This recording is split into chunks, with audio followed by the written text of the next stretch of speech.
Oi, doutores, estamos ao vivo. Bom dia a todos os colegas da OAB Paraná. Meu nome é Marcos Leandro Pereira, sou sócio fundador da Pereira da Boa Advogados e tenho a honra de integrar a Comissão de Sociedade de Advogados da OAB Paraná, comissão sob a liderança da nossa presidente, a caríssima doutora Maria Amélia Mastro Rosa Viana, pelo doutor Flávio Augusto Drummond Prado, nosso vice-presidente. Agradeço a presença de todos que estão nos assistindo e, em nome da nossa comissão, agradeço a participação de presidentes de outras seccionais e presidentes de comissões de sociedade de advogados de outros estados. Faço um agradecimento especial ao apoio recebido pela Comissão dos Advogados Iniciantes, na pessoa de seu presidente, Dr. Wagner Maurício de Souza Pereira. Em tempo, quero lembrar que a ESA cedeu um voucher para sorteio ao final da transmissão de hoje, de um curso online sobre o tema precificação de honorários. Então, ao final, aos participantes, teremos esse sorteio desse curso online. É uma honra ter sido convidado para mediar essas palestras de dois profissionais muito experientes em suas áreas de atuação, os quais apresentarei em seguida.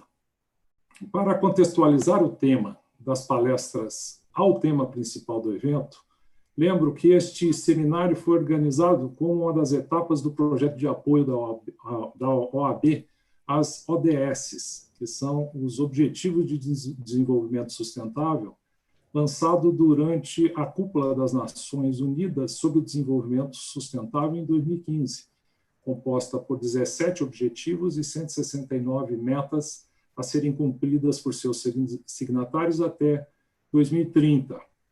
Alinhados e engajados com essa campanha, a OAB Paraná e os integrantes da nossa Comissão de Sociedade de Advogados elegeram duas ODSs, a de Educação de Qualidade e a de Trabalho Decente e Crescimento Econômico.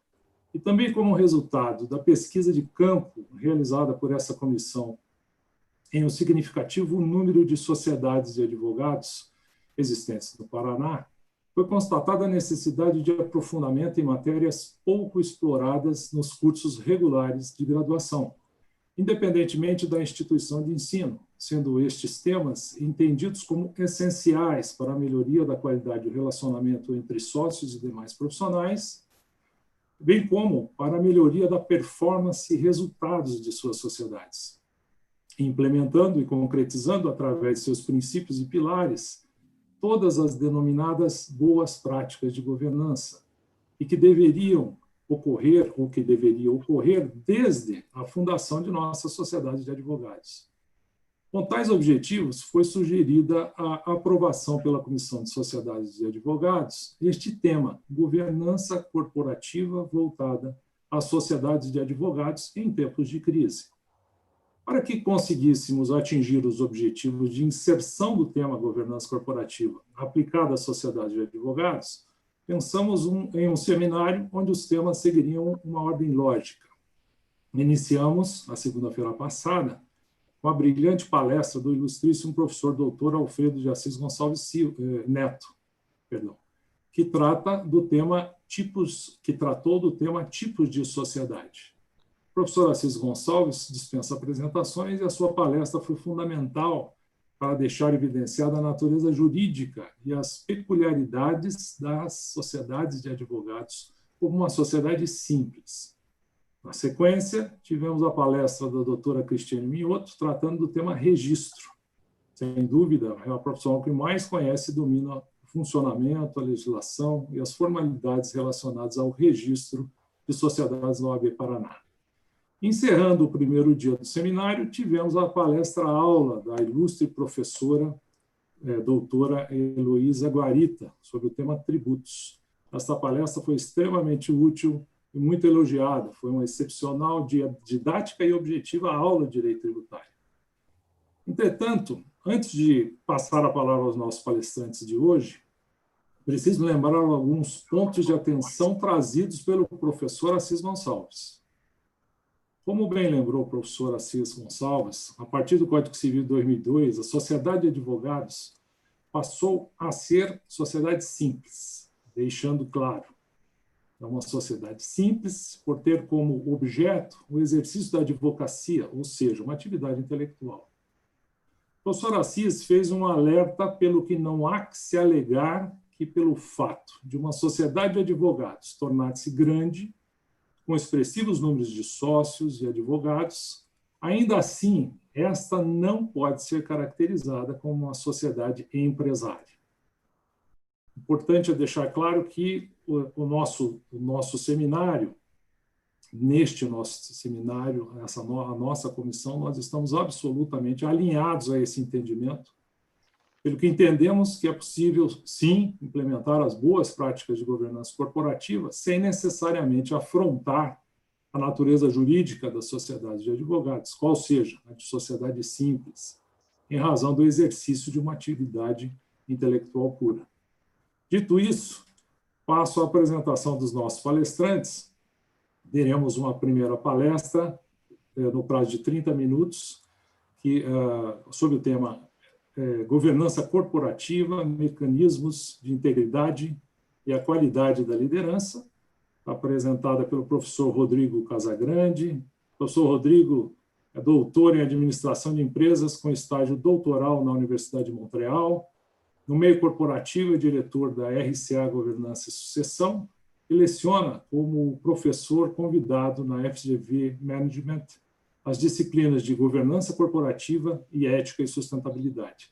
Na sequência, teremos, já conectando a esta palestra, a palestra denominada Planejamento Estratégico, também 30 minutos, com a doutora Lara Selling, que é advogada, consultora sobre gestão legal, planejamento estratégico e sociedade de advogados há 22 anos. É sócia fundadora da Selling Bertozzi Consultoria e do Instituto Internacional de Gestão Legal.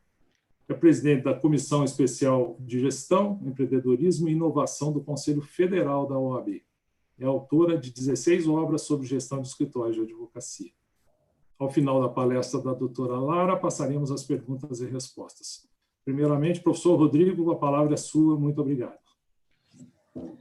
Obrigado, Marcos. Um bom dia a todos que estão dedicando um pouco do seu tempo hoje para estar conosco aqui debatendo esses temas de alta relevância, né? Quero agradecer o convite da doutora Maria Amélia e também agradecer essa apresentação inicial feita pelo Marcos, que teve, inclusive, a gentileza de recapitular alguns pontos essenciais dos convidados que passaram aqui antes de mim, antes da doutora Lara, né? Porque eu entendo que isso, de alguma forma, acaba aterrissando os conhecimentos, né? Então, agradeço também ao Marcos.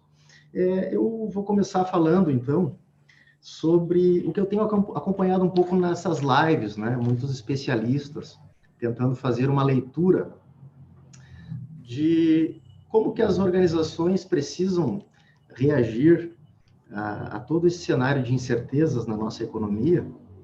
E confesso a vocês que me assusto com alguns posicionamentos, dentre eles posicionamentos que preconizam, por exemplo, espremer fornecedores. Ora, como assim espremer fornecedores? Será que a única forma de sobreviver a esse momento tão difícil, inegavelmente, seria na política do nós contra eles? Então, eu coloco uma primeira inquietação de minha parte.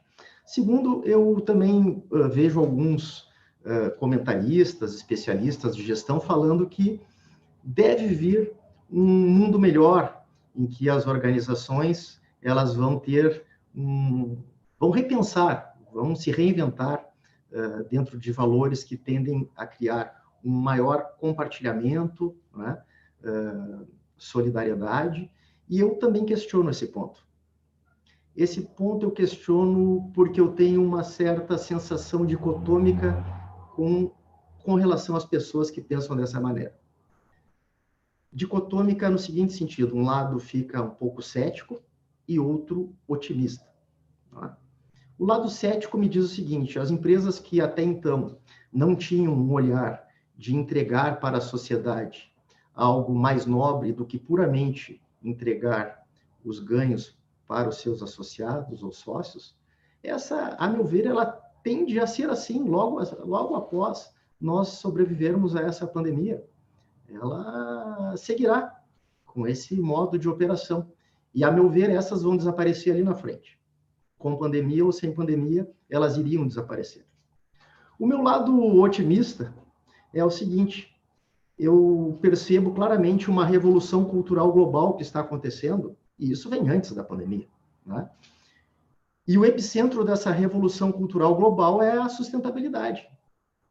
Nós já estávamos acompanhando uma mudança de valores nas organizações antes de sermos acometidos pela Covid-19. As organizações, elas sabem que elas precisam entregar valor, não apenas gerar lucro.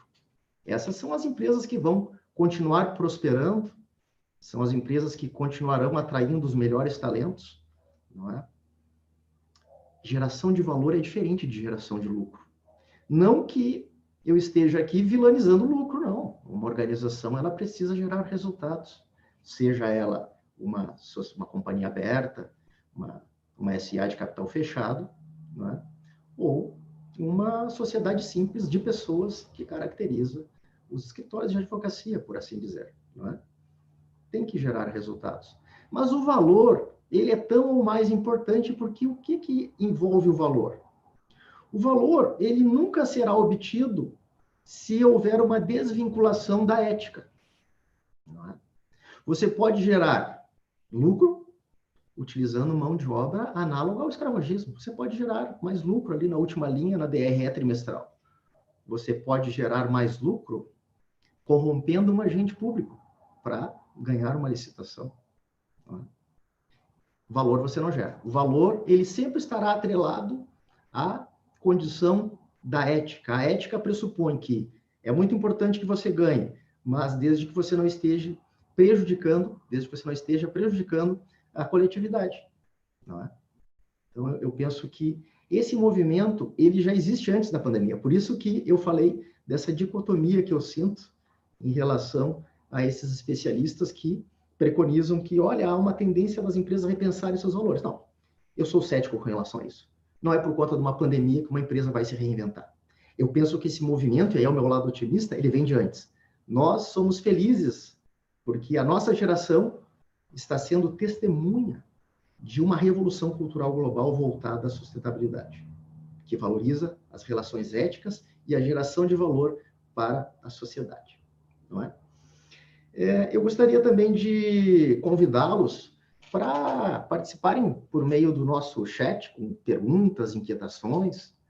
Podem concordar ou discordar daquilo que estivermos falando, porque eu penso que quando nós criamos ambientes como esse de diálogo, nós precisamos estimular perspectivas múltiplas. E eu não tenho a menor pretensão de ser dono da verdade. Fiquem bem à vontade para discordar disso que eu estou trazendo, não é?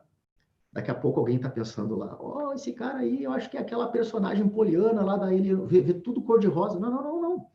Vocês perceberão que o meu olhar, ele é um olhar realista. Nós estamos vendo, na prática, organizações tomando atitudes, e eu diria que não é de hoje, é uma construção, isso é um contínuo, né?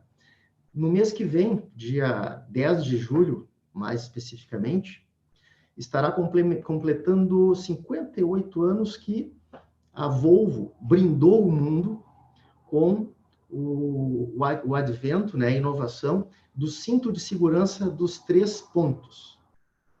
O que foi isso? Essa inovação, ela é considerada uma das 8 maiores inovações do século passado, isso definido por uma academia alemã, né, que avalia as invenções e inovações. Trouxe muito mais segurança a partir do momento que você não tinha mais um cinto de segurança que perpassava pura e simplesmente o abdômen. Quando você passou a perpassar o tórax, por meio da tecnologia dos 3 pontos, a Volvo poderia ter adotado a seguinte estratégia. Eu vou utilizar isso aqui como vantagem competitiva, ou, se preferir, vantagem comparativa. O que a Volvo fez? A Volvo fez com que esse engenheiro, o criador, né, que é o Nils Bohlin, viajasse o mundo visitando as outras produtoras de automóveis para que houvesse uma difusão dessa descoberta que veio a trazer um grande valor para a humanidade. Sensacional isso, espetáculo, isso é geração de valor. Não é? Então, nós vemos que as organizações, elas despertam para essa, que é uma revolução, porque eu digo o seguinte, as empresas, elas têm que ser, elas têm que funcionar como um ponto de apoio e uma alavanca, como no Princípios de Arquimedes, para elevar o mundo para um outro patamar. E eu faço questão de dizer, né, que estamos aqui num ambiente em que nós temos a sociedade simples, né, formada por pessoas que compõem principalmente os escritórios de advocacia, mas a governança, quando nós analisamos, ela é analisada pela ótica da governança pública, da governança de corporações de capital aberto e também na sociedade simples de pessoas. Então, às vezes, eu vou aqui falar empresas porque está no meu dia a dia, está no meu DNA, quando eu estou lecionando governança corporativa e ética e sustentabilidade. Mas eu tenho a clareza de que estou falando para uma sociedade simples, composta por pessoas que são os escritórios de advocacia. Onde eu estou querendo chegar com isso? Ora, aquela organização que lá em 1962 resolveu entregar ao mundo o cinto de segurança de 3 pontos, ao invés de ficar como uma vantagem comparativa, é a empresa que agora, em 2019, gerou, somente aqui em Curitiba, 49.803 novas ideias implementadas. Eu vou repetir. A Volvo do Brasil, em Curitiba, gerou 49.803 novas ideias implementadas no ano de 2019. Puxa, como isso? Que coisa impressionante. É porque é uma empresa que tem uma trajetória que valoriza a confiança. Só haverá colaboração em ambientes de trabalho onde houver confiança. Não é? E para haver confiança, e eu começo a entrar agora no segundo ponto da minha explanação inicial, porque eu quero atrelar governança corporativa com qualidade da liderança e mecanismos de controle. Para haver confiança, você tem que ter grandes líderes, né? Que gerem um ambiente que, ao mesmo tempo que está em constante transformação, ele é um ambiente seguro, por paradoxal que isso possa parecer. Um ambiente seguro e em transformação. Isso é a filosofia Ba, uma filosofia japonesa, né, que veio lá do Nonaka, no Japão, e a Volvo integrou aqui nas suas unidades. Ora, se eu estou falando que você precisa ter uma qualidade de liderança para você ter os mecanismos de controle e você encontrar a integridade organizacional, eu estou, a partir desse momento, dizendo o seguinte para vocês. Não basta você ter uma bela arquitetura de governança, com conselho fiscal, auditoria interna, comitê de auditoria, contrata uma auditoria independente, pode ser uma das Big Four, se você não tiver a qualidade das lideranças, que isso sim acaba gerando a integridade organizacional. E aí eu gosto, e vou ter que citar aqui, um cara que foi considerado pela HSM Management o maior líder, o maior influenciador em gestão de pessoas no mundo há 3 anos, que foi o Clayton Christensen. Nos deixou, faleceu, faz em torno de 1 ano que faleceu o Clayton Christensen, mas é um cara que eu adoro, admiro. Ele tinha uma frase maravilhosa que era a seguinte: eu quero que as pessoas que se encontrarem comigo, não é, percebam que Deus existe e os ama de forma incondicional por meio de mim. Olha que fantástico isso aí. Fiquem bem tranquilos, eu não estou aqui fazendo nenhum tipo de pregação. Eu, inclusive, não tenho uma religião de preferência, nenhum proselitismo religioso. Eu acredito em toda religião que prega amar ao próximo, não fazer ao outro o que não gostaria que fizesse com você mesmo, e isso praticamente permeia todas as religiões, né? Então, eu não tenho nenhuma preferência. Mas o que eu estou querendo trazer dessa frase do Clayton Christensen é o seguinte: respeito, não é? Consideração, compaixão. Né? A compaixão ela é importante para você detectar e perceber qual que é o sofrimento do outro e tentar agir no sentido de ajudar, de colaborar. Compaixão é exatamente a outra ponta daquele cara que está pregando tirar o oxigênio do fornecedor. Compaixão é o que está na outra ponta. É você tentar ajudar, porque raios você vai asfixiar o seu parceiro que está homologado, ele gosta de fornecer para você, num momento difícil como esse que nós estamos passando. Né? Eu penso que, se for esse o repensar que as organizações terão que ter, me agrada muito. Né? Mas o meu lado realista me diz que as organizações que antes já do período de pandemia vinham fazendo movimentos nesse sentido, essas sim serão aquelas que vão sobreviver e que vão se tornar ainda mais lucrativas, porque o que eu estou querendo dizer, eu repito, eu não sou nenhum poeta, nenhum romântico, né?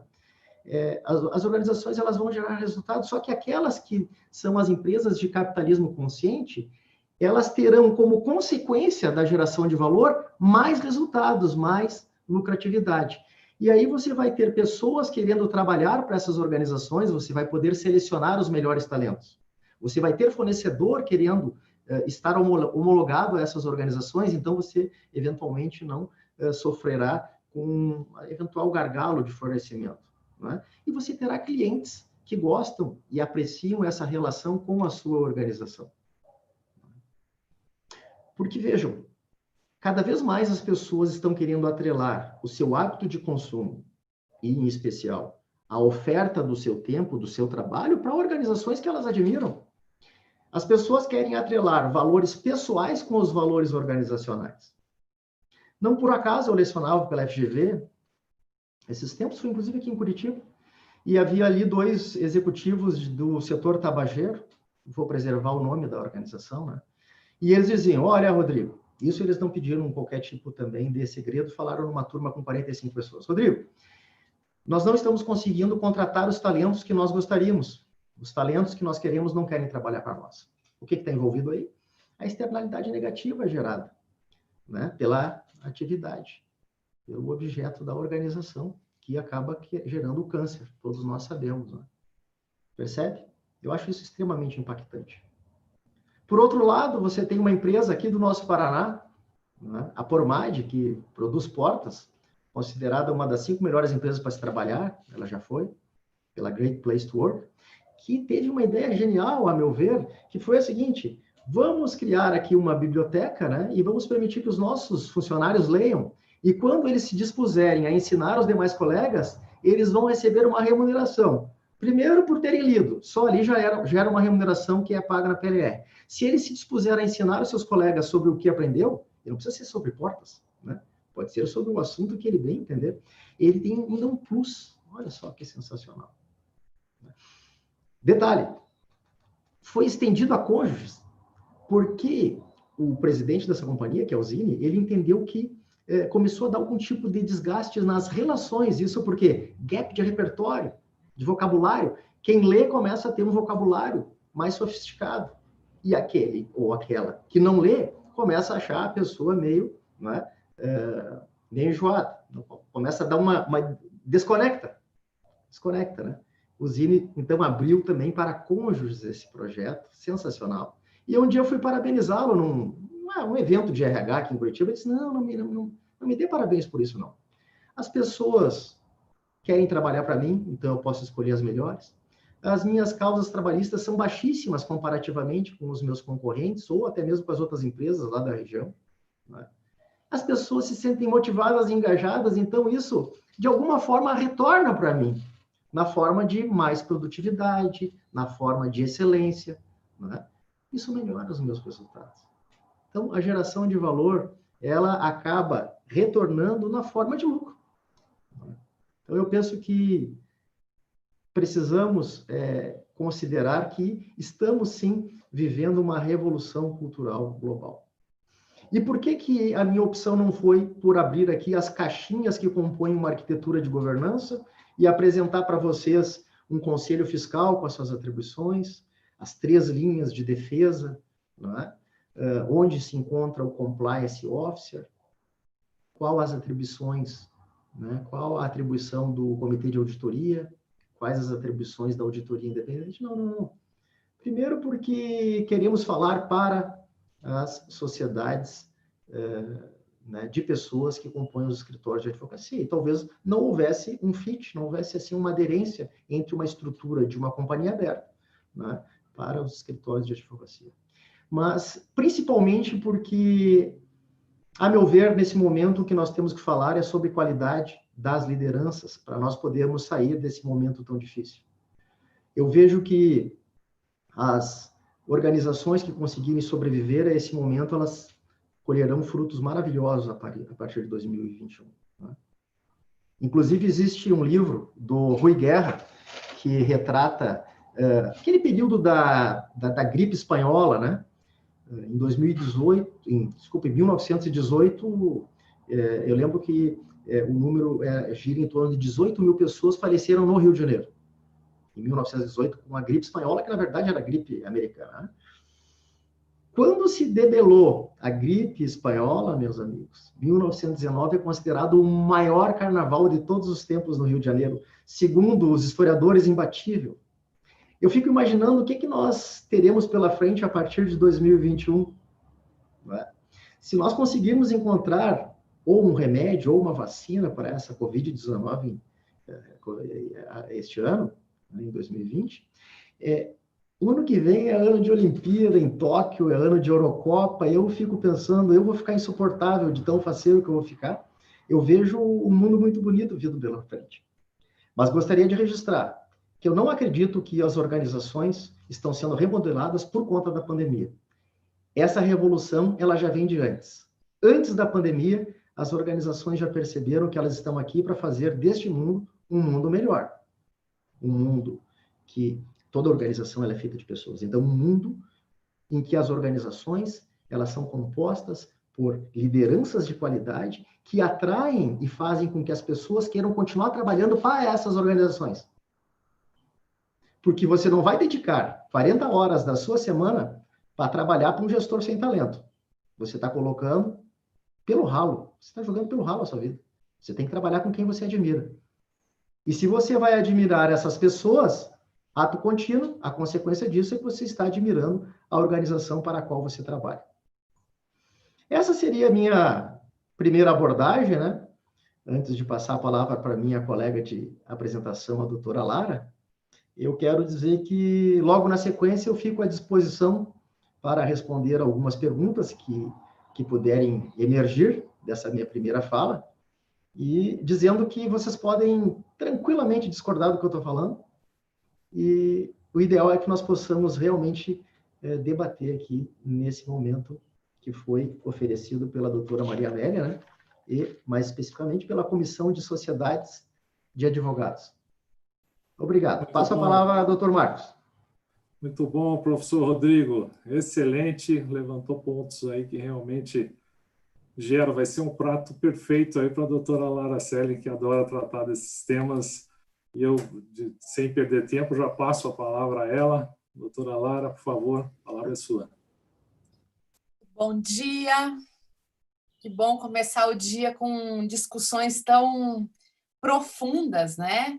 Quero agradecer, Marcos, pelo convite, Maria Amélia, queridíssima amiga, e a Comissão de Sociedade de Advogados da OAB do Paraná, porque realmente trazer esse tipo de discussão para a pauta, num momento onde a gente vive muitos questionamentos, acaba sendo de uma utilidade muito grande, né? Porque eu acredito que todo o processo de mudança ele tem que passar por processos profundos de reflexão, né? Quando a gente quer alterar realmente um status quo, né? Quando a gente não está feliz com o que está vendo, ou não está tendo os resultados que gostaria, ou sente tem alguma coisa que não está certa, eu não sei bem o que é, a gente precisa realmente mergulhar na reflexão, e os pontos que o Rodrigo trouxe são absolutamente fundamentais, né?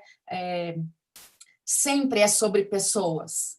Claro, numa sociedade de advogados é sempre sobre pessoas, mas em qualquer ambiente, qualquer organização, a gente não está... Quando um escritório é contratado pelo departamento jurídico de uma empresa, ele não está fechando um contrato com a empresa, ele está fechando um contrato com as pessoas que trabalham ali, e, obviamente, todo o conjunto de crenças e objetivos e percepções que cada um tem, né?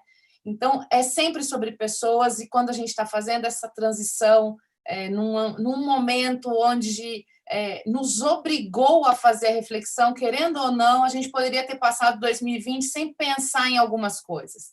Mas essa pandemia, eu digo que nós estamos passando, o durante ele é sempre desafiador, mas nós vamos agradecer muito pelo que aconteceu, claro, nós não vamos agradecer por todos os problemas que isso gerou, mas como o copo nem sempre é só meio vazio, a gente tem que enxergar que ele também está meio cheio para que a gente continue, né, a caminhada da humanidade, a história que a gente está construindo aqui em tempo real, né?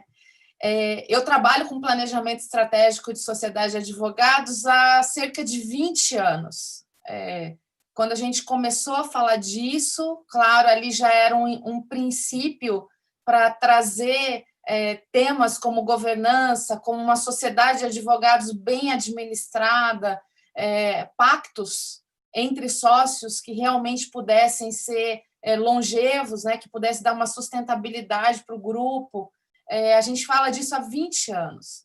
Lá atrás, quando a gente começou a falar disso, era um tema absolutamente árido. Eu me recordo de colegas falarem, mas esse assunto dentro de escritório não faz o menor sentido. E eu, dentro de mim, tinha tanta certeza que fazia, que eu falei assim, não, fica calmo, que a gente vai chegar lá, a gente vai conseguir se entender nesse aspecto, porque o que uma ferramenta como o planejamento traz são oportunidades de questionamentos. E dentro dessas oportunidades de questionamento, para saber o que a gente fez até aqui, o que a gente quer para o futuro e como que a gente vai tirar nossos planos do papel e trazê-los para a realidade, a gente precisa passar pelas questões de governança, porque a diretriz da governança ela vem antes da ferramenta. Então, eu preciso saber para onde o meu escritório está indo, qual é a vontade daqueles sócios, como pensam, quais são os seus conjuntos de crença, o que acreditam, enfim, para que faça sentido. Eu já cheguei em cliente muitas vezes que eu tinha sócios antagônicos em termos de vontades, e nenhuma vontade é ilegítima, todas são legítimas, mas a gente tem que estar nos grupos certos, né? Talvez a minha vontade não bata com a vontade do meu sócio, e cada um tem que ter a liberdade de voar dentro das suas perspectivas. Então, quando a gente começa a refletir a partir de uma ferramenta poderosa como planejamento estratégico, a gente vai questionar, botar dedos na ferida ali e falar assim, mas quais são teus valores, né? Qual é a cola que nos junta? Do que a gente não abre mão em hipótese alguma, nem em tempos ruins, nem bons, em tempo nenhum.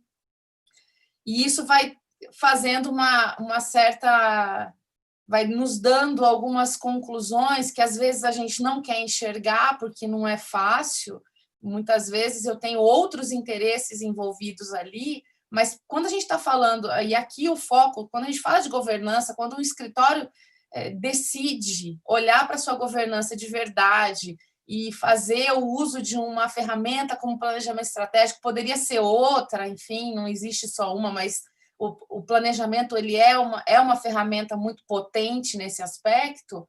A gente está dando essa oportunidade das pessoas se sentirem mal, no sentido de não era bem isso que eu queria para mim, ou não era aqui que eu gostaria de estar, ou ao contrário, poxa, isso reforça que aqui é o meu lugar, reforça que é aqui que eu quero dar toda a minha energia para fazer coisas acontecerem para nós, escritórios, sociedade, advogados, e para os nossos clientes, porque no final das contas é sempre sobre o outro, nunca é sobre nós, né? Então, isso acaba sendo muito relevante quando a gente começa a adotar esse tipo de sistemática. E eu, por experiência de já ter passado por 750 sociedades de advogados e pensando sempre no mesmo caminho, vamos fazer planejamento, vamos olhar para a sociedade, vamos sentar e vamos repactuar o casamento.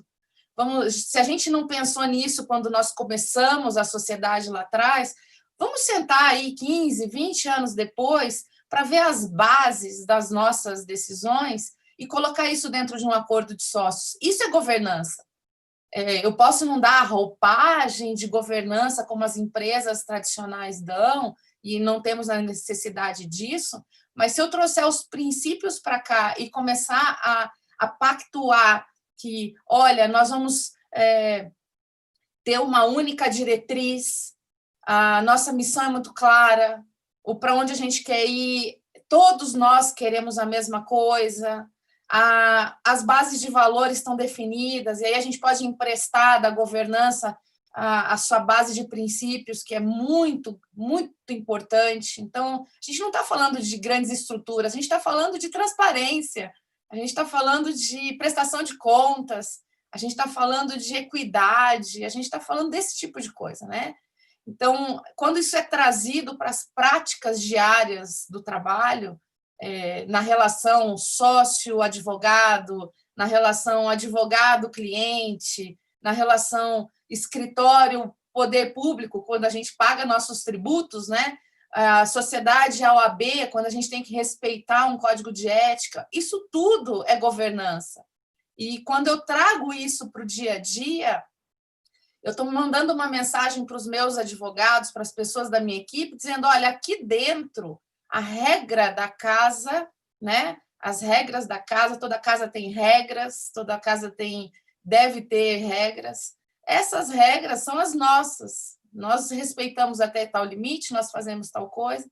Então, ficará ali dentro quem tiver um alinhamento, né, com esse tipo de postura.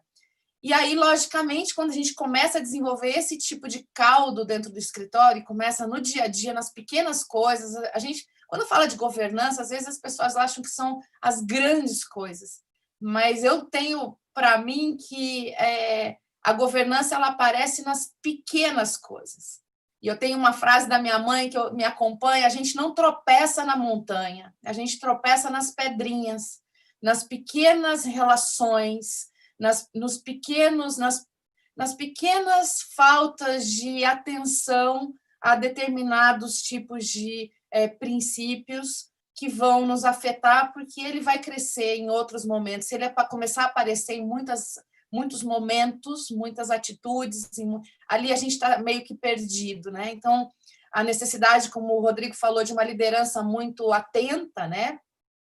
De qualidade, que o líder não é o cara gente boa, né? A gente pensa às vezes que o líder é aquela pessoa easygoing, bonachão, gente boa, que abraça, que não é isso. O líder é aquele que está sempre preocupado com o resultado de algo que está acontecendo ali dentro do time, né? Então, um líder que está atento a comportamentos da equipe que podem não gerar um bom resultado para a própria pessoa, para o grupo todo, porque existe um efeito contágio, muitas vezes, de práticas, né, que vai formando a cultura de uma organização, que o líder tem que estar muito atento, porque se ele não souber para onde ele está indo, a cultura vai se formar de uma maneira muito disforme, né, sem ter olha, é isso que eu planejei para o meu escritório. E quando a gente assume o comando, quem é sócio que está ouvindo aqui, quando a gente assume o comando de verdade do nosso escritório, a gente assume a responsabilidade pelo que vai acontecer ali naquele ambiente.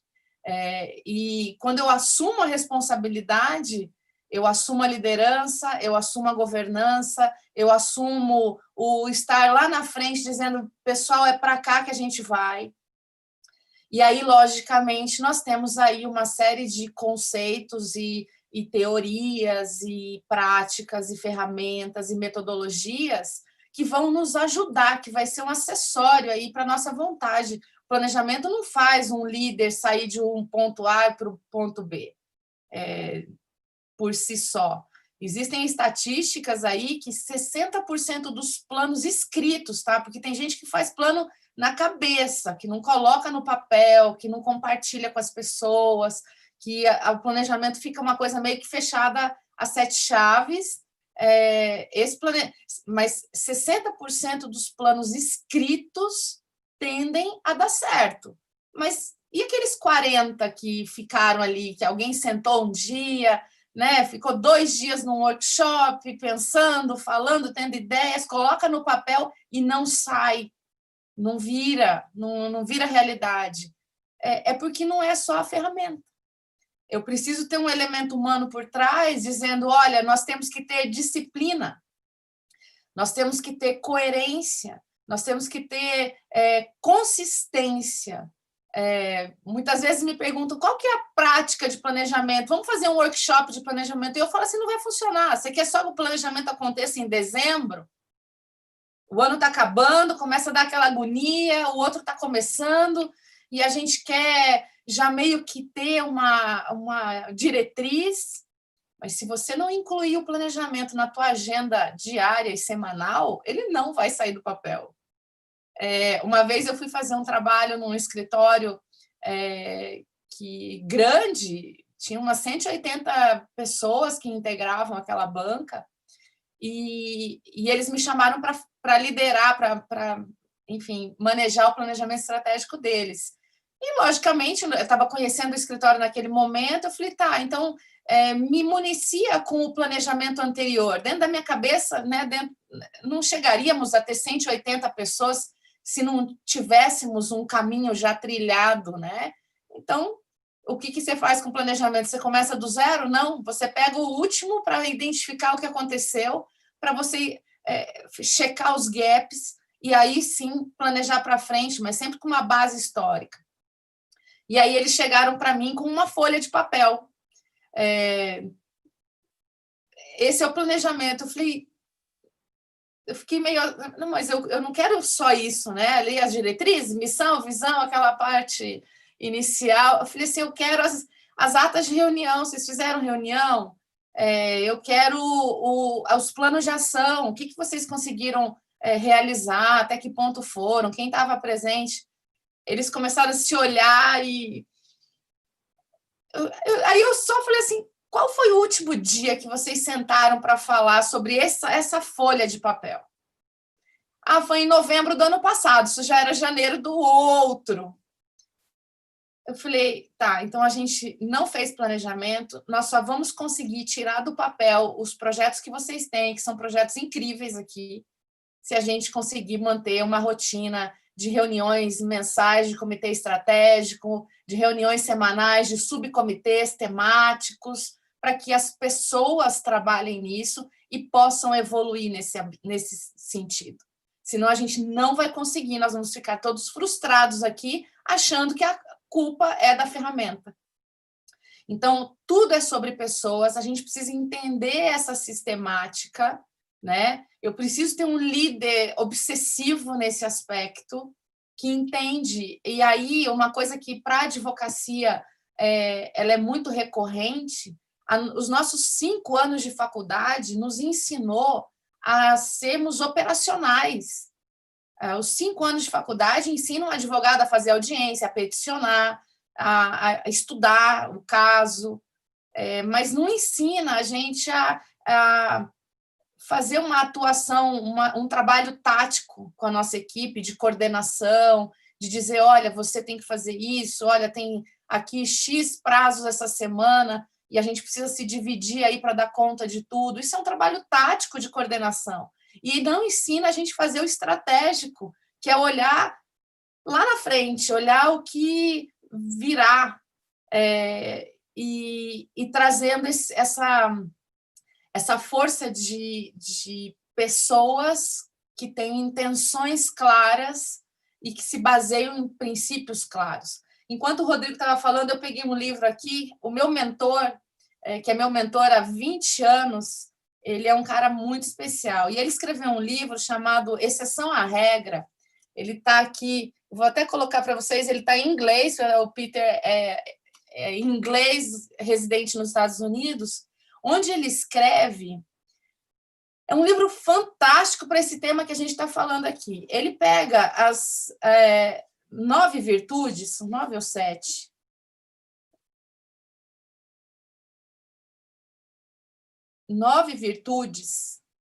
confiança, compaixão, coragem, justiça, sabedoria, temperança, esperança, integridade. 7, né? Sei lá, gente, 8. Depois eu conto aqui, que estou com a cabeça aqui no negócio. E ele pega cada uma dessas virtudes e estabelece uma relação. Porque, assim, isso pode parecer assim, mas isso é um papo muito subjetivo. Não, ele define quais são as atitudes que empresas... Ele é CEO, ele é Chief Culture Officer, CCO, de uma multinacional, a Parker, que é uma indústria multi-indústria, né? Que está em vários países, e ele trabalha a questão de alinhamento de cultura.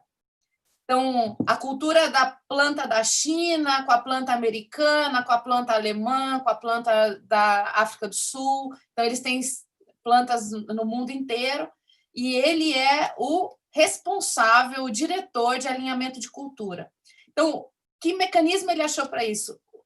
As virtudes. Então, com base nas virtudes, ele visita todas as plantas, falando, ok, que tipo de atitudes a gente precisa ter na prática, no dia a dia,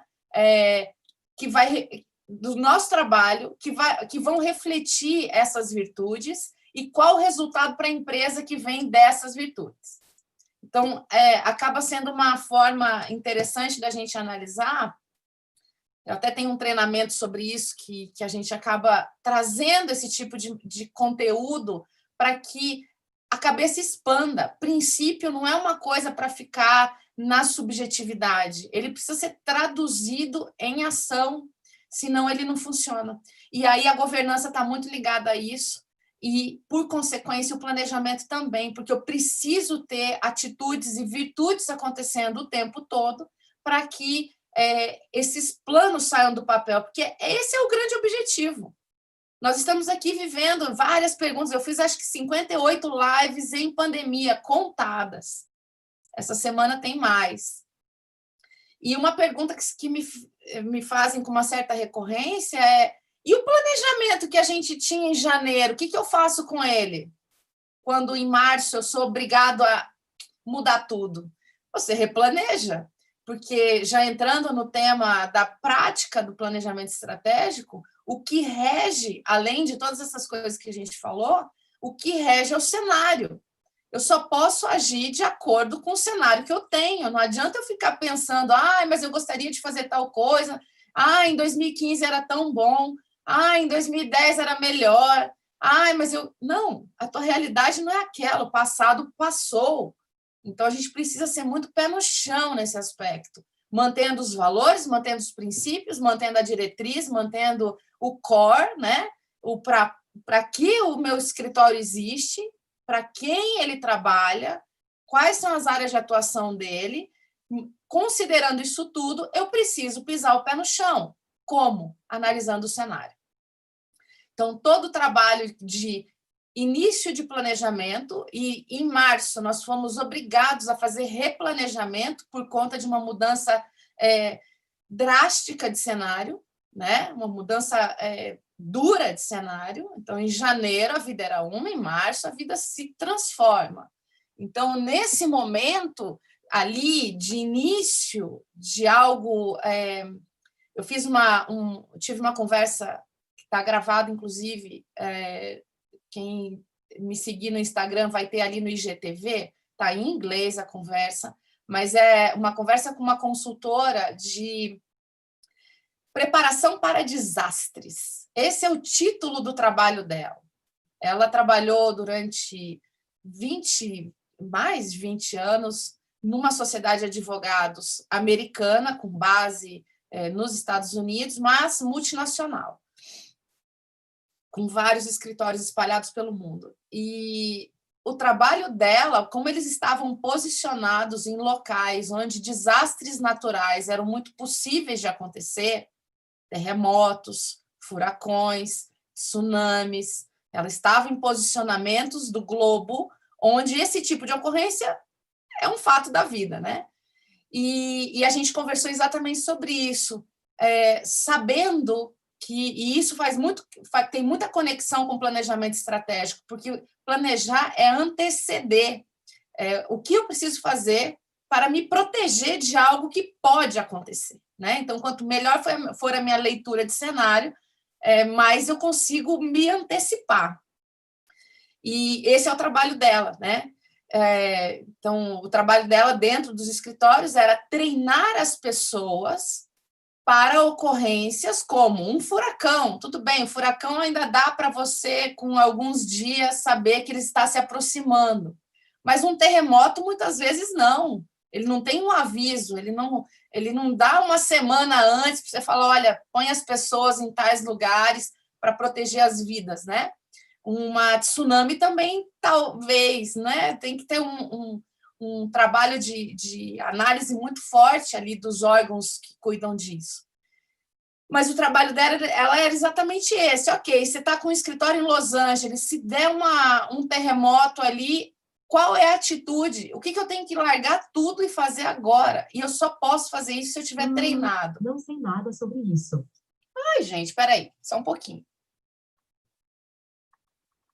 Tem uma Alexa funcionando aqui. Coisas da tecnologia. Eu falei algo aqui, ela achou que eu estava chamando, minha assistente virtual. Mas, enfim, então, o planejamento serve para isso, para a gente analisar qual é o nosso cenário e, diante do cenário, um bom líder toma decisão. Por isso que ele precisa ser um líder equilibrado.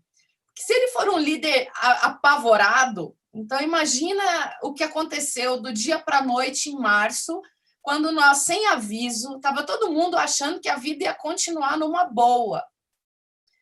Todos os planos iam acontecer, né? A gente estava acabando de sair de um carnaval, o Brasil só começa depois do carnaval, era esse o espírito, né? E aí, de repente, uma decisão de não, todo mundo para casa. Todo mundo, vocês vão trabalhar de casa, se vira aí, né? Essa foi uma grande mudança que se equipara, claro, com menos destruição aí em volta, a fatos naturais, né? Já que o vírus é uma coisa natural, que não dá para eu negociar com ele e falar, ó, já deu, né? Você já fez a sua parte, o que a gente pode te dar para você ir embora? Não dá para fazer isso. Então, é um fato natural, como um terremoto. E foi mais ou menos isso, só que sem a destruição. Um líder desesperado, que fala, ai meu Deus, e agora? Eu não me preparei. Não me preparei como? Eu não criei uma relação próxima com os meus clientes. Será que eles vão querer falar comigo? Eu não criei uma relação próxima com a minha equipe. Será que eles vão estar comigo? Eu não criei uma proteção financeira, porque eu não fiz fundo de reserva. E agora, como é que eu lido com o meu fluxo de caixa? Então, nesses quase 100 dias aí, 90 dias que a gente está vivendo de quarentena, naquele momento, em março, a atitude mais serena que um líder poderia tomar ali era olhar, ver o cenário, peraí, vamos pesquisar um pouco sobre essa Covid, vamos pesquisar um pouco o que aconteceu em outros países, vamos pesquisar um pouco como é que está a nossa realidade. Então, a análise SWOT, que ela parece tão simples de fazer, pontos fortes, fracos, oportunidades e ameaças, parece uma coisa simplinha. E, de fato, ela tem cara de simplinha, mas o que pega é a análise, né? O que dificulta o trabalho das decisões não é a listagem, porque listar pontos fracos, fortes, a gente faz com o pé nas costas. Listar oportunidades e ameaças com um pouquinho de pesquisa, com um pouquinho de observação, você faz. A questão é que decisões eu tomo com base nesses ingredientes. O que eu faço com essas informações? O que elas querem me dizer? E, para isso, eu preciso ter um líder sereno, porque se ele tiver com muita emoção no meio do caminho, ele não vai enxergar o que ele precisa enxergar, ele vai passar batido por algumas coisas, ou ele vai criar ideais aí, né, situações que não necessariamente são as reais, que eu preciso tomar decisões com o pé no chão. Esse é o grande objetivo do planejamento estratégico. E aí, logicamente, a gente já está caminhando aí para 90 dias, onde muitas decisões foram tomadas, renegociações com clientes, né? Contratos de honorários que a gente teve que flexibilizar, a gente precisou criar mecanismos de... E aí, logicamente, né, o mundo ele é tão fantástico, as coisas acontecem de uma maneira tão incrível, que se a gente não sabia usar ferramentas de comunicação, hoje, 90 dias depois, nós estamos craques, sabendo botar fundo diferente atrás, agendar Zoom com o cliente, fazer vídeo no WhatsApp para falar com o cliente, coisa que a gente não fazia. Falava, imagina, no máximo um áudio, no máximo umas palavras ali. Não, a gente passou a aprender. Essa é a parte fantástica da vida, porque nós... tem uma frase que eu uso muito, que a necessidade move. Isso é muito claro para mim. A necessidade move. Então, se surgiu uma necessidade, se a minha equipe estava toda em casa e eu não conseguia liderá-los como eu habitualmente fazia, olhando para eles e checando, tá ali, tá sentado, parece que está trabalhando. Eu não ia lá ver, mas assim, parecia, né? Agora eu vou ter que confiar em outras bases, eu vou ter que confiar que a pessoa está fazendo. E confiança, como o Rodrigo falou, é a base para muita coisa. Ou eu confio ou eu não estou dentro. Ou eu confio ou eu não estou no jogo. Eu estou com um pezinho ali. Então, o líder ele é muito importante nisso. Nós precisamos, em março, fazer esse movimento, né?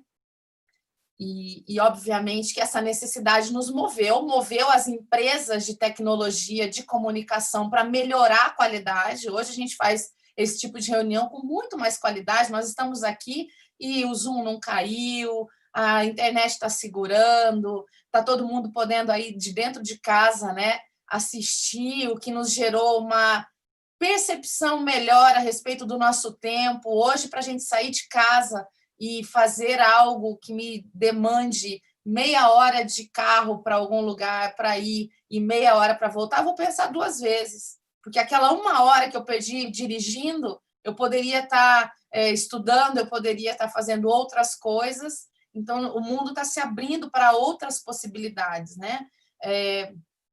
Quando me perguntam sobre home office, né? O que decidiremos dos nossos escritórios? Será que essa vai ser uma prática? Será que os escritórios vão passar a ser mais home office do que office? E eu sempre digo, gente, em 1.200.000 advogados, com realidades diferentes, com focos de clientes diferentes, você não pode tomar uma decisão dessa porque está todo mundo tomando. Você tem que tomar uma decisão dessa com base no seu planejamento estratégico. Espera aí, qual é o custo-benefício disso? O que o nosso cliente vai ter de impacto? Ele vem até nós ou nós vamos até ele? Ele já está mais tecnológico ou ele ainda é mais analógico? Qual é a faixa etária dele? Quem é essa pessoa? Então, a gente precisa tomar decisões com base em dados, em informações. Claro que tem um feeling, lógico que tem. As decisões elas não são 100% matemáticas, nós estamos falando de decisões de gestão, onde tem caráter subjetivo por toda ela, mas os dados vão me aproximar de uma decisão melhor, de uma decisão com menos risco de dar errado, não zerar o risco, não existe decisão em gestão com risco zero. A contratação de uma pessoa para trabalhar comigo está cheia de risco. A contratação, um fechamento de um honorário com o cliente está cheio de risco. Tudo tem risco. O sistema que eu escolho para organizar o meu trabalho, ele é cheio de risco. Então, eu preciso, usando ferramentas como essa, como de planejamento, botar o pé no chão e aí sim começar a tomar decisões assertivas que fazem sentido para o meu contexto geral, dos meus grandes objetivos e tudo mais.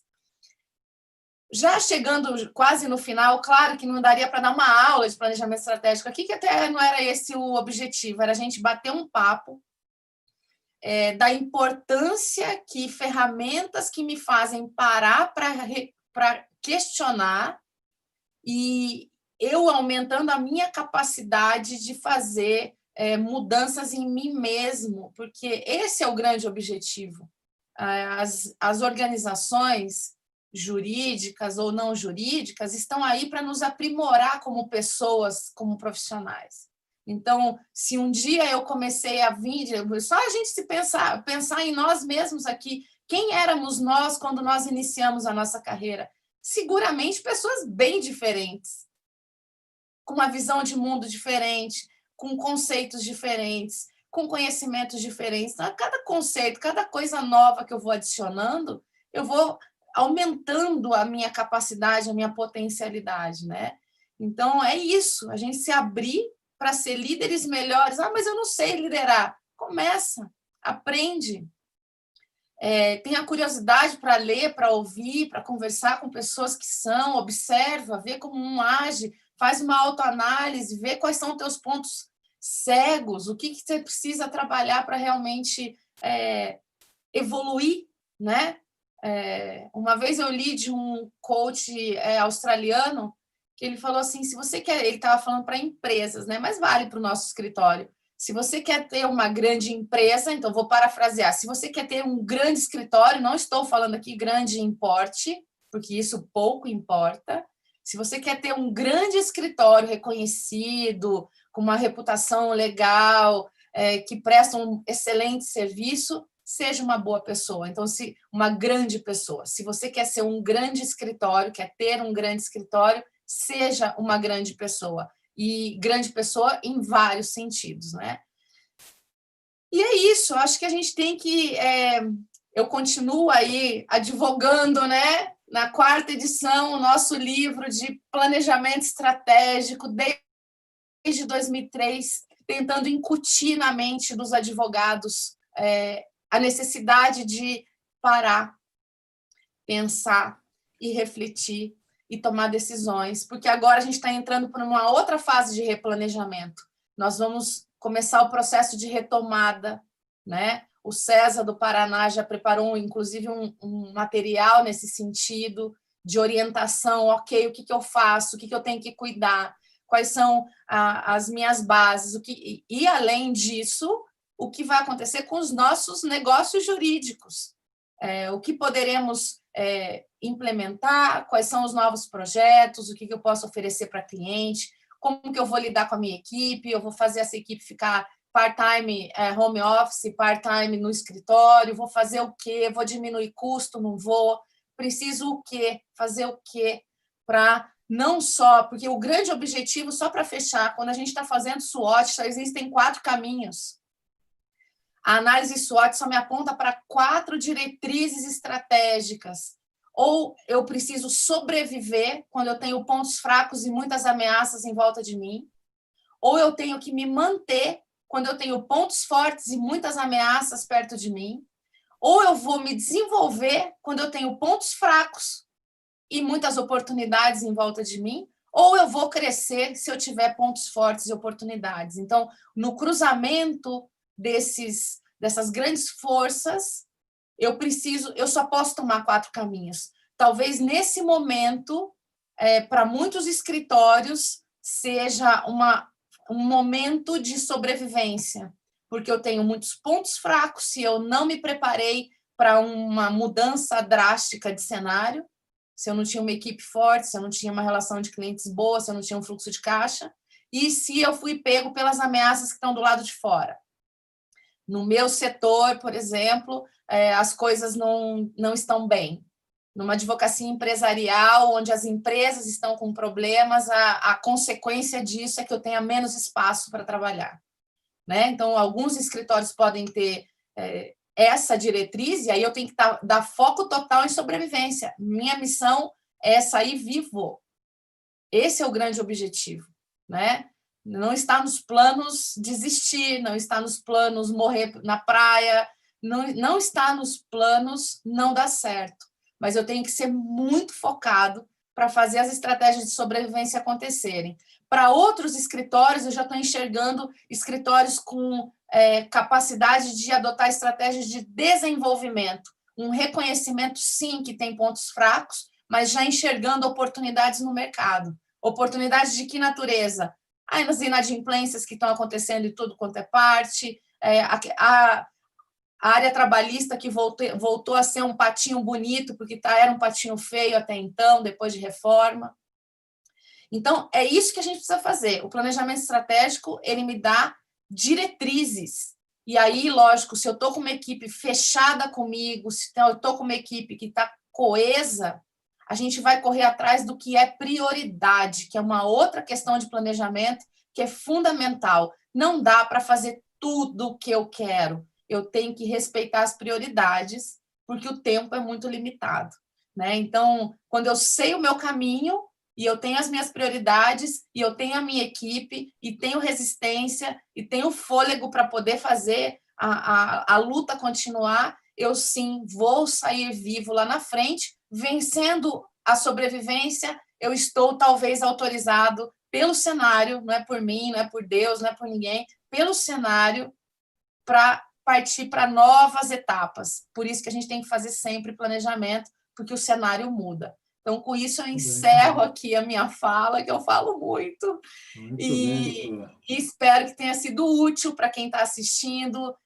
Deixem as suas perguntas, vamos debater mais esse tipo de assunto, porque realmente é fundamental para a gente ser muito mais cirúrgico aí nas nossas lideranças. Obrigada, Marcos. Obrigada, Rodrigo. Foi excepcional a sua contribuição, parabéns, e também ao professor Rodrigo. E antes de passar as perguntas, gostaria só eu também quero fazer uma pergunta, na verdade, somando-se todos os pontos levantados pelo professor Rodrigo. Ele tratou de ética, de qualidade de liderança, mecanismos de integridade, sustentabilidade e, obviamente, dos princípios. Os princípios, e aí talvez possamos levantar realmente a bandeira da implementação, da sedimentação desse conhecimento para os jovens advogados, os que estão inaugurando seus escritórios de advocacia, que são os princípios de governança, que, infelizmente, não são, ou pelo menos não tem havido um treinamento, uma oportunidade de transmissão de conhecimento mais direcionado aos escritórios de advocacia. Essa é uma bandeira muito importante, eu acho que a gente pode empunhá-la, e que trata exatamente dos princípios, ou seja, de todo esse cenário ruim, reflexo da crise, da pandemia, por óbvio, aqueles que têm absorvidos, e aí, quando nós falamos de princípios, nós falamos lá na essência, né, de transparência, prestação de contas, equidade e responsabilidade corporativa, que são os princípios básicos daquele modelo tradicional de governança que nós conhecemos. Certamente estes profissionais, esses sócios integrantes das sociedades de advogados, por certo, estariam ou poderiam estar mais fortalecidos por uma situação como esta, sem dúvida, comparado àqueles que nunca tiveram uma base. Nós temos, por exemplo, discussões de natureza prática no nosso dia a dia, aquelas que são comuns nas empresas e que muitas vezes não são tratadas dentro dos escritórios de advocacia. Por exemplo, qualidade de contabilidade, ou seja, expansão orgânica, expansão não orgânica, expansão territorial, riscos e compliance, são pontos, são pilares, né? Estratégia de expansão associativa, associação entre escritórios de advocacia, são pontos de pauta de natureza estratégica profunda, né? O próprio conselho, obviamente, nas estruturas maiores, conselho consultivo, conselho de administração, entre aspas, como uma base interna de discussão estratégica. Como é que vocês veem esse estímulo, esse incremento, né, para que nós possamos, não só dentro dos simpósios, dos seminários dentro da OAB, mas também como pauta futura, quem sabe, nas instituições de ensino, para que esse tipo de matéria ou matérias venham a compor o rol de todos os temas técnicos específicos da área de direito. Aberto para ambos.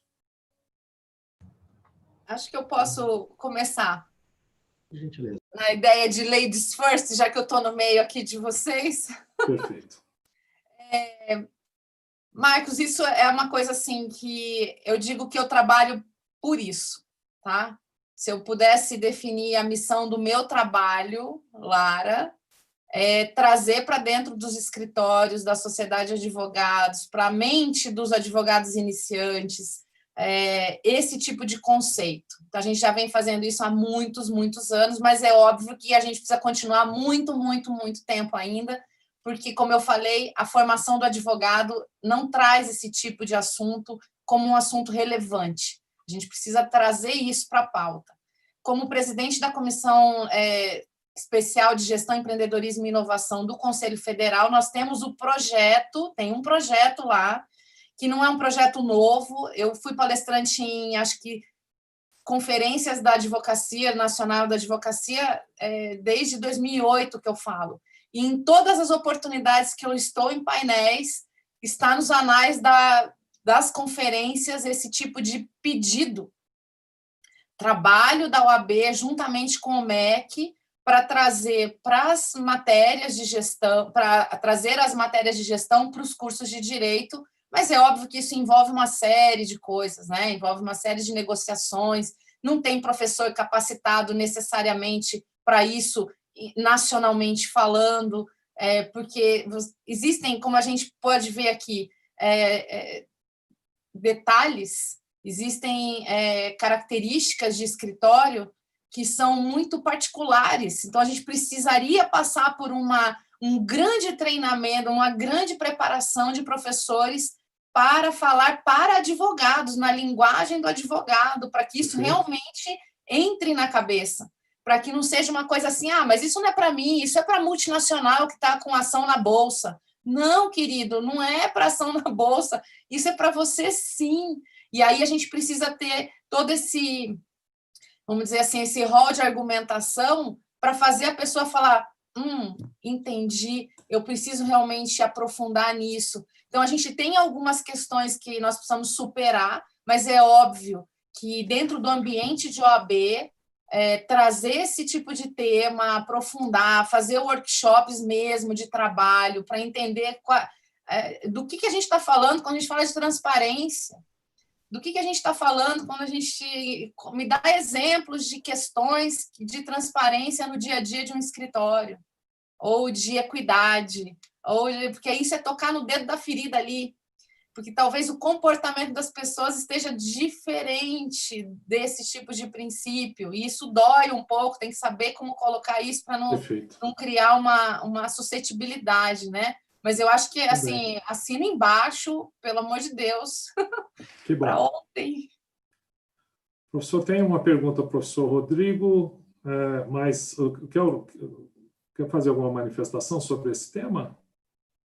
Sim, eu gostaria de fazer um reforço e até fazendo menção à fala da Lara, né? Agora há pouco eu prestei muita atenção e esse tipo de oportunidade que nós temos, ela sempre acaba gerando a absorção de novos conhecimentos. Aprendi muito com a fala da Lara, né? E eu penso que é totalmente pertinente essa observação do Marcos. Os princípios da governança corporativa, eles se conectam, sem sombra de dúvidas, com o que seria, então, numa transposição, num transbordamento para a realidade da sociedade de advogados. Eu não tenho a menor dúvida disso. E quando eu menciono que eu prestei atenção na fala da Lara, eu gostaria de lembrar um ponto que ela trouxe, que é o de gestão de desastres, né? E aí vou trazer para a conversa um grego, o Aristóteles. O Aristóteles dizia o seguinte: existe a teorética e a praxis, né? Sobre a teorética, você tem ali fatores com os quais você não tem o domínio, você não tem ingerência. Dentre eles, uma catástrofe natural ou o surgimento de uma pandemia, do novo coronavírus, né? Você não tem domínio sobre isso. Só que existe a praxis. Sobre a praxis, você tem a ingerência e você tem domínio. Você consegue agir sobre ela, né?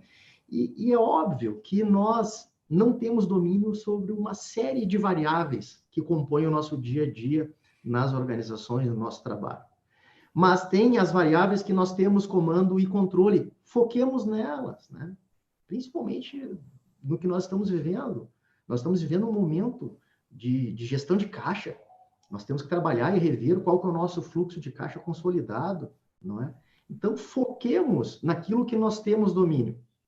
E quando nós falamos de uma sociedade de advogados, obviamente que você vai pensar numa estrutura de governança mais flexível do que uma estrutura de governança de uma companhia aberta. Só que mais flexível não significa mais frágil. Você vai fazer uma adequação, não é? Mas você vai se preocupar com compliance. E quando eu falo de compliance, eu não estou dizendo a pura e simples tradução do termo compliance, né, que é conformidade. Não, compliance é fazer o certo sempre e melhor. Então, você tem que se preocupar, e por que não aproveitar esse momento, que eventualmente houve uma baixa na sua demanda, para aprimorar os seus mecanismos de controle interno? Por que não ter contato com a ISO 19600, que é a ISO do compliance, que lhe apresenta diretrizes, lhe apresenta um sistema de gestão? Por que não se enfronhar sobre a 31000? A ISO 31000 trata de gestão de risco, risk management. Perfeito. Eu penso que é um pouco disso, Marcos e Lara. Nós temos que compreender que, sim, tem muita coisa que a gente não tem controle, teorética, segundo Aristóteles, mas que nós devemos focar, aí sim, na praxis, que é aquilo que nós temos controle. E aí a governança corporativa, né, eu penso que ela transborda e atende perfeitamente também, né, o dia a dia das sociedades de advogados. Perfeito. Deixa eu só... Ai, gente, esse assunto... Ele é fascinante. Doutora, nós temos 15 minutos. A gente ainda 5 minutos para você e a gente faz uma última pergunta, 5 minutos para o Rodrigo e encerramos. Não vou precisar de muito tempo. Não, mas, por favor, 5 minutos. Acrescentando ao que o Rodrigo falou, a gente agora, em momentos em que a nossa equipe talvez esteja remota, tem uma questão de... Claro, que estaria meio caminhando junto com compliance, que é LGPD, que é o cuidado com as informações que são transitadas via internet. Então, nós não podemos nunca esquecer que nós somos um escritório de advocacia que lida com documentos confidenciais, que lida com informações que não podem vazar, que não podem cair na mão de pessoas erradas. Então, aumenta ainda mais a necessidade de cuidados e controles por parte de sócios, entender que, peraí, não é só colocar a turma em casa, usando a internet caseira deles ali, principalmente se eu estiver falando de escritórios que lidam com causas muito complexas, de alto risco, criminal, você tem tributárias, você tem assuntos que podem, societários, os próprios questões societárias, uma briga societária. A gente não pode deixar informações aí sendo transmitida por WhatsApp simplesmente, sem tomar nenhum tipo de cuidado. Então, acho que entra no rol aí das questões que o Rodrigo falou. Naquela observação inicial que eu fiz de que nós tentamos conectar nesse seminário a esses temas, o próximo evento será exatamente isso, né? Controladoria, com a palestra da doutora Samantha Albini, e Compliance e LGPD, com o professor Gianfranco Moncinelli, tendo como debatedor o doutor Tarcísio Kretz. Então, alinhadíssimo com essa sua observação, né? Então, aproveitando, que pena que esse assunto, para mim, também ele é instigante e a vontade é aprofundar, sem dúvida alguma, mas temos a limitação do tempo. Temos uma última pergunta feita pela doutora Carolina Cantec Garcia Navarro, que é a seguinte, para o professor Rodrigo. Podemos esperar coisas boas para o que está por vir no mundo pós-pandemia, sob o seu ponto de vista e com o seu conhecimento multidisciplinar, em relação a essa visão de diversas empresas ou diversos setores, e aí, obviamente, trazendo para as sociedades, os reflexos para as sociedades de advogados. Muito agradecido. É a doutora Carolina, Marcos? Carolina. Doutora Carolina, agradeço a sua pergunta. Eu vou citar aqui o Eduardo Galeano, né? Um escritor uruguaio que nos deixou em 2015. Ele disse o seguinte: o mundo está grávido de outro mundo, né? O mundo está grávido de outro mundo. Eu acredito muito nisso. Eu penso que, sem querer fazer uso de um clichê, mas vou puxar aqui um pouquinho o que o James Collins falava, né? Preconiza, que é o seguinte: as organizações não poderão mais ter os adivinhadores de horas, né? O que é um adivinhador de horas? Aquela pessoa que consegue, em algum momento, descobrir, pelo posicionamento do Sol, que horas exatamente estão marcadas naquele momento. Até mesmo um pouco instintivo. Só que é um conhecimento que fica para si, não é? O que nós precisamos é de construtores de relógio. Nós precisamos de organizações que se disponham a criar coisas que gerem valor para a sociedade e que estejam dispostas a compartilhar este valor. Então, eu estou vendo que, sem sombra de dúvida, nós teremos momentos muito difíceis, né? Um aumento muito grande do desemprego. E eu gosto de uma palavra. Esses tempos eu falava com o Marcos, conversávamos, tomando um café, e ele falava: Rodrigo, é preciso que as organizações elas tenham condições de tracionar para conseguir sair dessa crise sem derrapar. Então, tem uma velocidade certa de tração para, a partir de março de 2021, ganhar corpo e velocidade novamente, né? Mas tudo isso alicerçado em bases muito sólidas de valores, né? Valores estes que não estejam buscando pura e estritamente o ganho para os acionistas, para a sociedade, mas que efetivamente gerem algo muito mais nobre, que seja a geração de uma sociedade mais justa, que valorize, por exemplo, a diversidade. E nós temos acompanhado no decorrer da semana manifestações no mundo todo contra o racismo. Não podemos esquecer que nós somos um país estruturalmente racista. 55% da nossa população é composta de negros, né? E apenas 5% das cadeiras de C-level nas nossas grandes companhias são ocupadas por negros, né? Nós temos ainda muito a evoluir, mas eu vejo que é uma sociedade que está inquieta e que ela está se tornando cada vez mais uma sociedade que eu venho a acreditar. Se não for a minha geração que vai transformar, eu acredito que possa ser a geração da minha afilhada, por exemplo. Muito bem. Doutora Lara, as considerações finais? Vamos para o nosso sorteio aqui do ainda tem um sorteio do curso hoje. Online. Eu também penso, como você, Rodrigo, o mundo ele não caminha para o pior.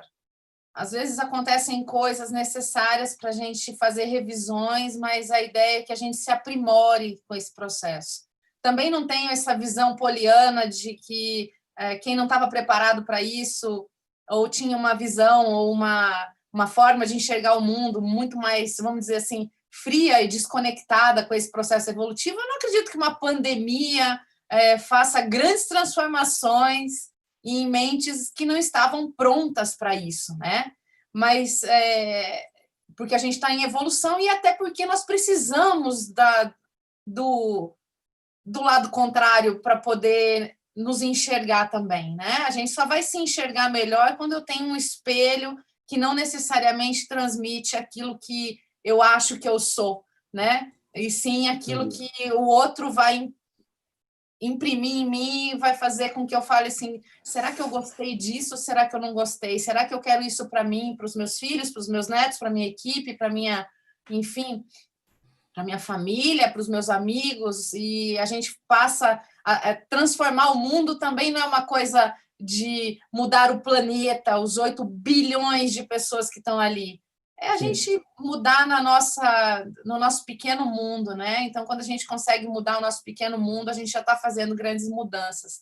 E eu vejo, sim, com muitos bons olhos o que vem pela frente, porque eu sinto assim, eu tenho uma sensação de estilingue em 2020. É como se a gente estivesse sendo puxado com muita atenção, parecendo que nós estamos caminhando para trás, parecendo que isso está acontecendo, mas na hora que for a hora certa, esse projétil vai vir com mais velocidade, a gente vai estar com mais sede de fazer. Nós não estávamos preparados para ficar enfiados dentro de casa. Nós somos pessoas da produção, pessoas da criação. O ser humano é isso. Então, assim, a hora que abrirem as porteiras, a gente vai querer fazer muita coisa e isso vai ser muito bom. Claro, vamos aprender, vamos ficar meio esfolados aí, cotovelos e joelhos, né? Porque ninguém passa por um tombo sem se machucar, mas não vai matar, não. Não acredito. Bom, doutora. Excepcional. Bom, acreditamos que nós conseguimos plantar uma boa semente, né, para direcionarmos de forma consistente o aprofundamento, né, do estudo nesse sentido, né, disseminando conhecimento acerca dos benefícios da governança, né, da implementação das boas práticas de governança aplicáveis e adaptadas, obviamente, às sociedades de advogados. Então, quero, doutora Lara, nós temos 16 inscritos aqui para esse sorteio. Me diga um número de 1 a 16, por gentileza. Não te ouvi. 11. Doutora Isadora Valério. Então, a doutora Isadora, por gentileza, eu acho que nós entraremos em contato. Então, é um voucher para este curso online, precificação de honorários. Então, quero agradecer enormemente, em nome da Comissão de Sociedade de Advogados, em nome do nosso presidente, Maria Amélia, a vocês, doutora Lara Selling, professor Rodrigo Casagrande, excepcional contribuição. Agradecemos demais a gentileza de vocês. Foi muito rica a discussão, pena que nós temos que encerrá-la, porque gera um debate, 1 milhão de perguntas, e nos veremos em breve. Agradeço muito. Um abraço a todos, obrigado a todos que nos assistiram, e até a próxima segunda-feira tem a continuidade deste seminário. Bom dia a todos e um abraço.